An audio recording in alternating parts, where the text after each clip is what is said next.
Yeah, I'm kind of in the weeds right now, but you gotta feed the machine, so I'm gonna knock out this video real fast.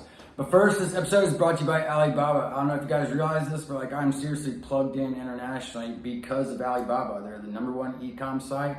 For example, I can get books manufactured in China. As long as you get 2,000 or more, I can get them for $2 a piece, shipped right to my house. So if you wanna write a book and manufacture it, call me and we can do business together. Also, this episode is brought to you by Tesla.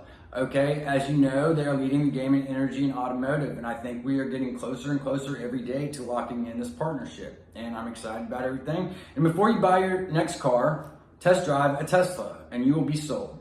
Okay, where am I with everything? I am pretty busy, like I mentioned. I have been working on some cases, I guess you could say.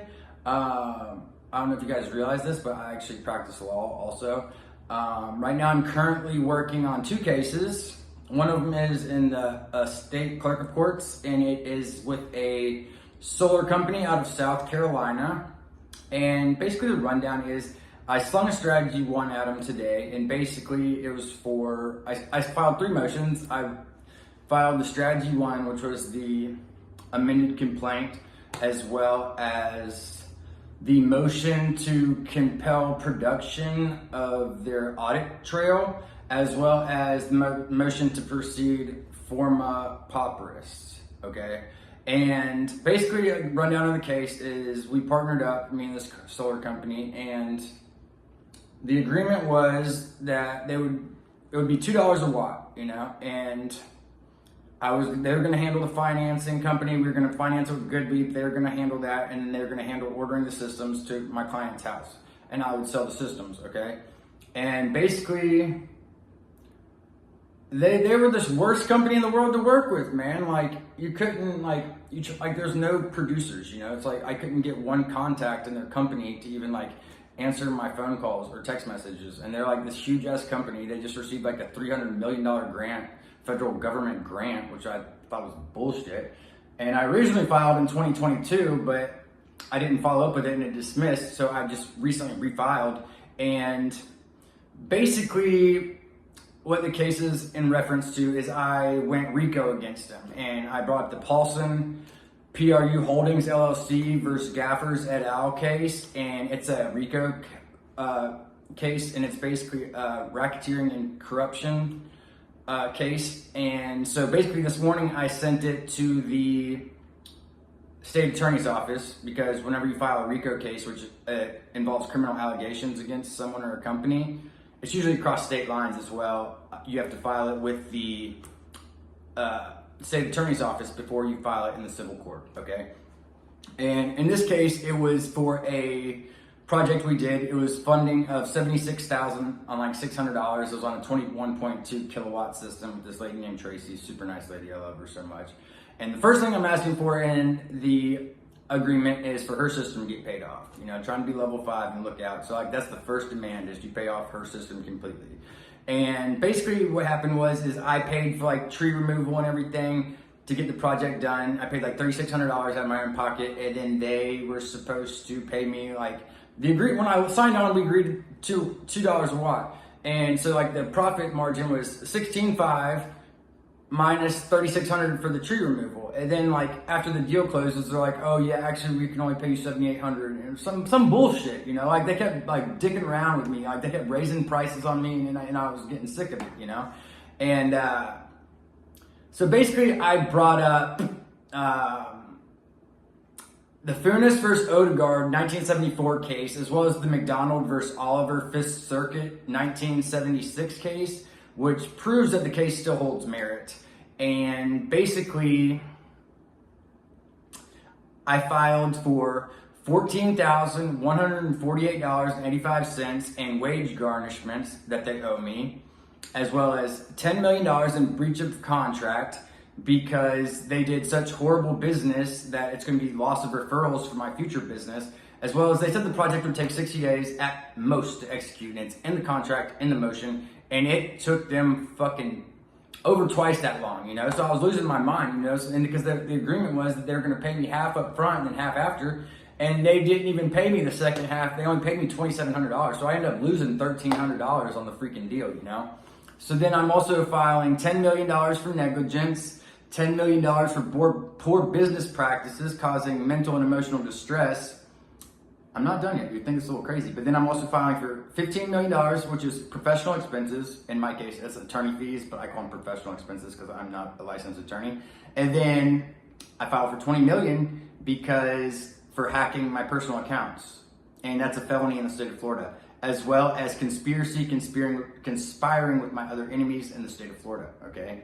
And it's a total of $14,185.45 paid to me, plus my client's solar system paid off, plus all their real estate and assets, okay? I think I just left that in from a template from my previous case, okay? But anyways, so the basis of it is hacking is a felony in the state of Florida, and the Jacob versus Ketzer is like such a great case in relation to it because it is a U.S. copyright law which clarifies the courts of license agreements and open source software. And basically, like I told you, decentralized when they onboarded me, basically, you know, you give them your personal information, like my email address and password, and then they now have my password, and they use that password to hack my personal accounts, as well as conspiring to do other things. And so right now, I also filed a motion for production of all communication between email, text message, between me and that company, as well as all their employees' communication records between 2022 and everybody between the state of Florida. So they're gonna have to answer because they're a pretty big company. You know, I was thinking about like trying to take over their company, but there's like zero talent in that company, so I'm not really sure I want it.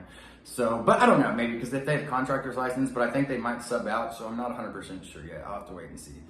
And then the other one is I filed basically the same thing. I filed the Strategy 1 statement of claim, and then I filed the motion to compel production of their audit trail, and then the motion to proceed forma pauperis, okay? And it's a abuse of power, legal malpractice, negligence, and breach of contract case. And it is in the Northern District of Florida, okay?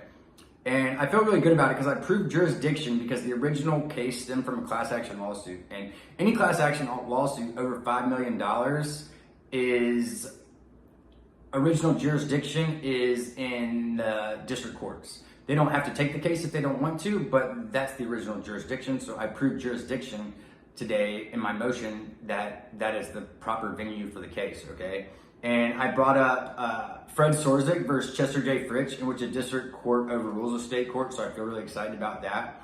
I also talked about the Amendment 7, which guarantees, it protects claimants for a jury trial in civil court in federal court as well, as long as the matter is over $75,000.